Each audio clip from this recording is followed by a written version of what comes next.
Good morning, dear students. My name is Dr. Anant Takalkar. I am working as professor in Department of Community Medicine at Maharashtra Institute of Medical Sciences and Research, Medical College, Latur in Maharashtra.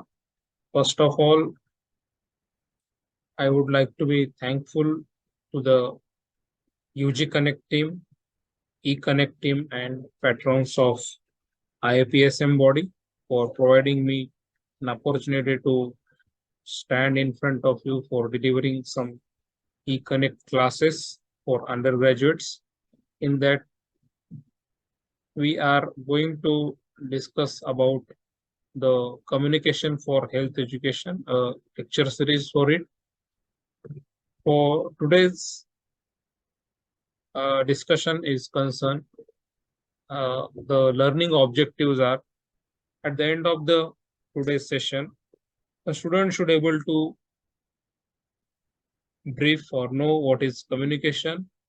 You should able to interpret the need for the communication and also the process or elements of communication.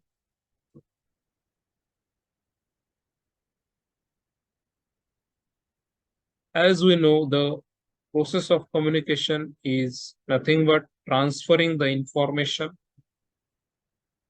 transferring the matter from one entity to another, from one person to another.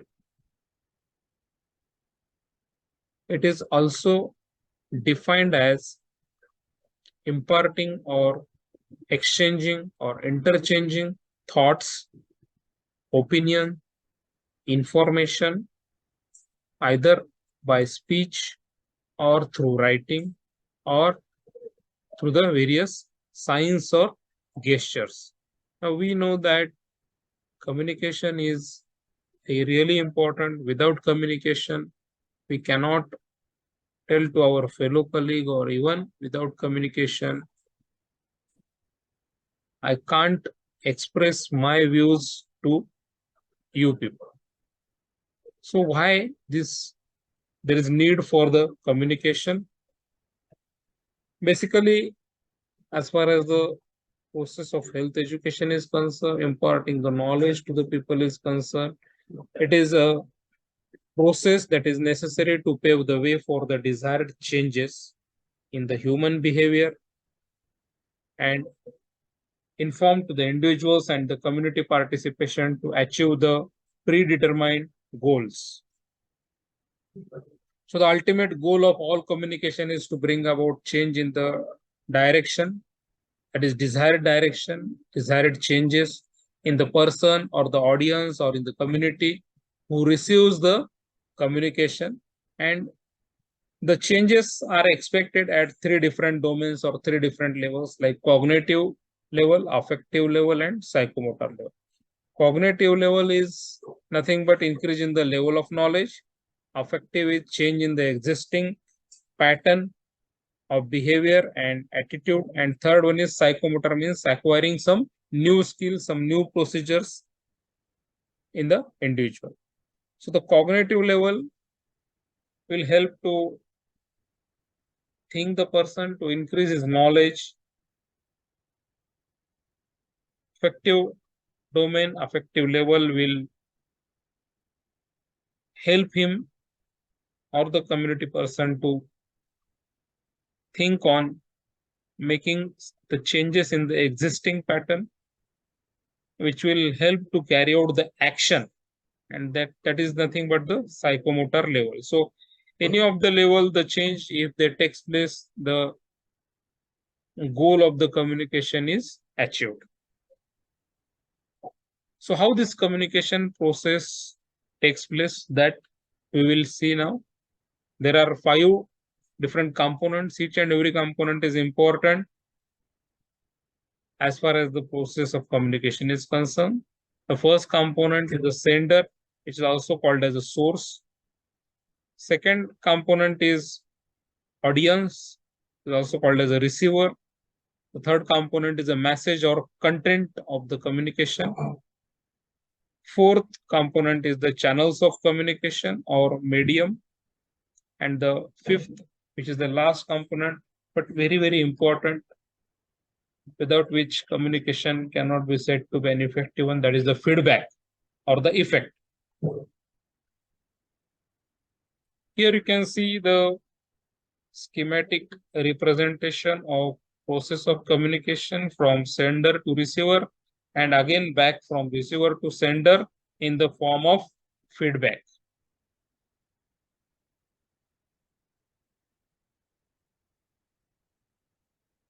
The communication process in the form of picture, the same is depicted over here.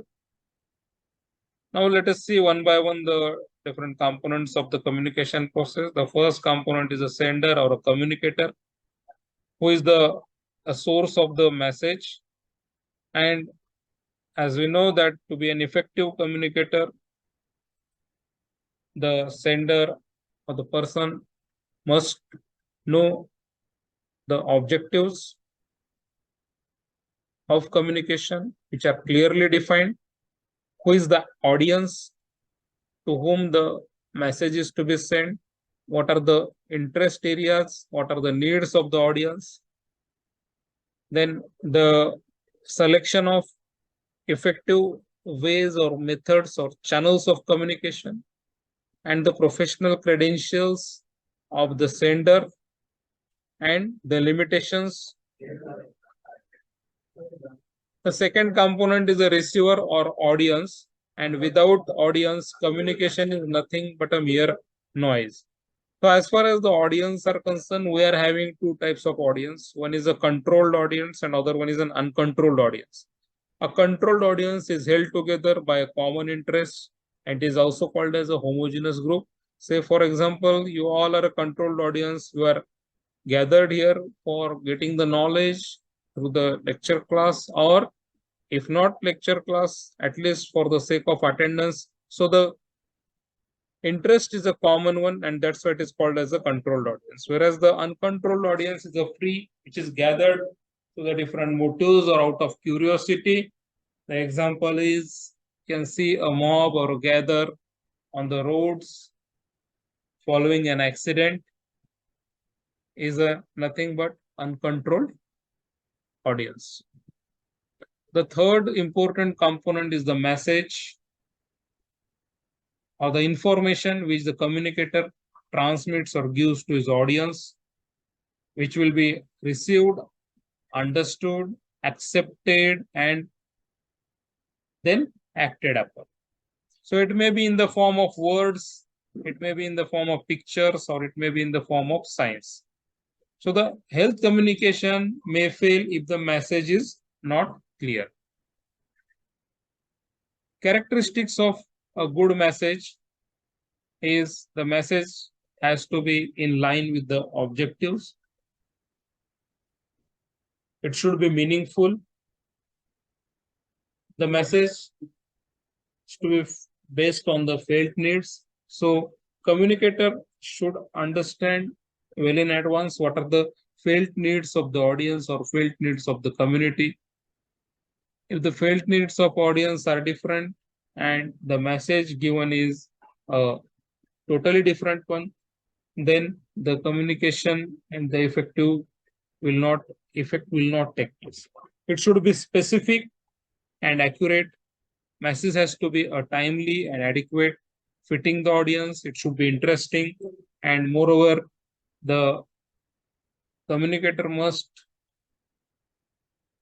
understand, must keep in mind that the message, whatever he or she is giving, it should be culturally and socially appropriate as well as acceptable. So transmitting the right message to the right person at the right time is very crucial factor in the process of communication. The fourth one is the different channels of communication. These are nothing but the physical bridges or media of communication between sender and receiver. We have different media systems which acts as the channels of communication. Amongst that, the interpersonal communication, mass media, traditional or folk media. They are the different media systems. You may have a short note on channels of communication. You may have a short note on media system. their advantages and disadvantages. So first we'll see in the channels of communication as interpersonal communication. Interpersonal communication is nothing but the face-to-face communication. As we have communication in the counseling session, we have communication in the outpatient department, in during the ward rounds or during your viva sessions. These are nothing but the interpersonal communication. It's being personal and direct. It is more persuasive and it is more effective than any other ways of communication. Apart from that, very important advantage is that where the receiver will act instantly on the message of the communicator. He may provide an instant feedback and he may raise questions, he may raise his doubts, and the feedback will be a very prompt one. And the second channel of communication in the mass media, as we all are aware, the television set, radio, printed, and electronic media, these are nothing but the mass media. We are also very well aware about how what the role this mass media has played during the pandemic uh, period of COVID-19. The biggest advantage of mass media is it reaches to a relatively larger population during short span of time and provides information to a larger group which can be located in any part of the world. And that's why this is helpful for providing the information during short span of time. But the biggest disadvantage of mass media is related to the feedback, where the feedback mechanism is very poor. The feedback may or may not be received, and it remains on the audience whether to provide feedback or not. And being impersonal media, they are usually not effective in changing the established modes or established behaviors or established patterns of the audience or the community. The third one is the folk media. It is a totally different way of or the channel of communication, like traditional media, folk dance, singing, dramas, which you may observe in the rural areas. Like there is something called as Nautanki in Uttar Pradesh. The same is known as Burakatha in Andhra Pradesh and Harikatha in Western India. These are the traditional dramas or dance or singing done by the community people, and through these ways they are sending some message, they are communicating to the people of their society. These are very important channels being close to the cultural values, they are socially acceptable, and the principal instrument of preserving heritage.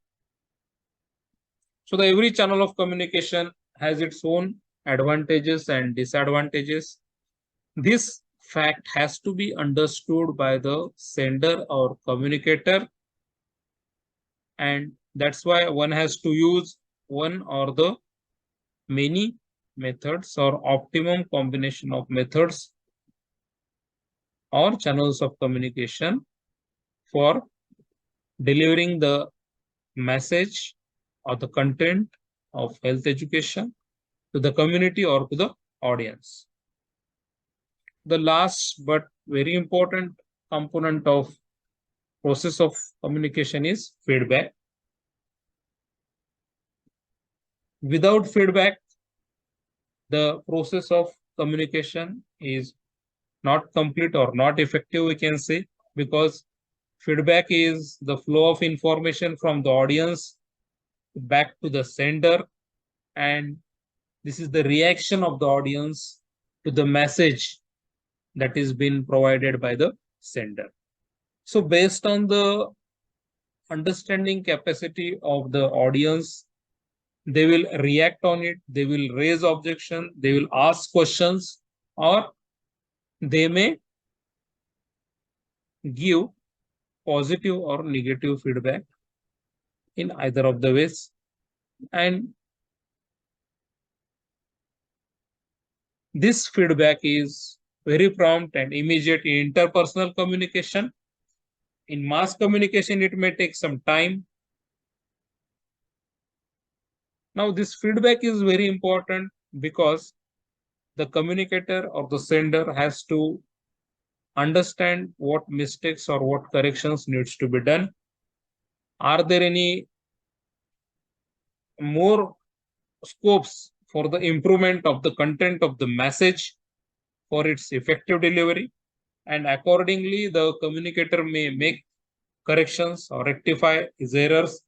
And again, the message can be very effectively been delivered to the different channels of communication. There are different types of communication.